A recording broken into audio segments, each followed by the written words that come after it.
Good evening and thanks for joining us. I'm Paula Akana. Lara Yamada has the night off. Work is finally underway in Kahaluu to clear select trees and boulders on property owned by Japanese real estate tycoon Genshiro Kawamoto. KITV4's Catherine Cruz has been tracking this story and is here with the latest developments. Catherine? Well, you know, Paula, this summer Kawamoto very quietly set aside some money with the idea that it would go toward dealing with the most serious health and safety issues on his property. State Civil Defense has been helping to coordinate the effort.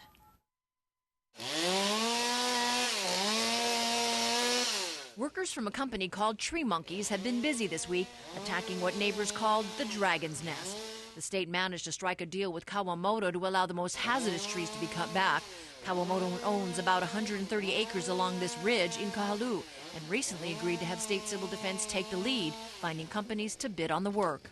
All total, we're going to be doing about 6 areas that can satisfy some of the concerns that the neighbors had about overhanging tree branches that fell or loose rocks. Representative Jessica Woolley is credited with drafting a bill that became law to allow all this to happen. Act 76 gives State Civil Defense the power to go onto private property to reduce a health and safety hazard if necessary, and charging the landowner for the work. This one was the most challenging, and of course the genesis for the law in the first place. It probably pushed the edge of the law, but I think that because of the persistence of everybody working together, it's now a success. I mean, we're here on the ground, we're watching it happen, and so I think everybody's really excited. The overgrowth here was pretty bad. In fact, up until today, the branches used to hang over this home. The homeowner said he had cut back some branches himself, but was glad to see this work underway today.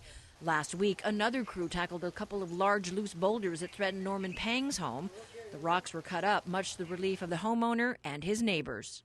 Well, I was worried that the boulder was going to roll into my house. Like, you know, they had several, like the one in the Wanu and Palolo Valley. Pang says on Christmas Eve there was a close call as one came rolling down, narrowly missing his home. Now he's happy that threat is gone. Thank you very much, Mr. Kawamoto. I appreciate it. Now, there isn't a huge amount of money set aside, only about $45,000, but Kawamoto has already started writing checks for this work, which, again, is for the most serious public safety threats. But finally, the situation looks like it's being handled. Some just wish it would have been sooner. Paula? All right, Catherine, now, have there been other derelict landlords besides Kawamoto that the state has gone after? Actually, there have. The law was only passed in 2009, but Tixera says of the 130 cases to date, at least half have been resolved. Back to you, Paula.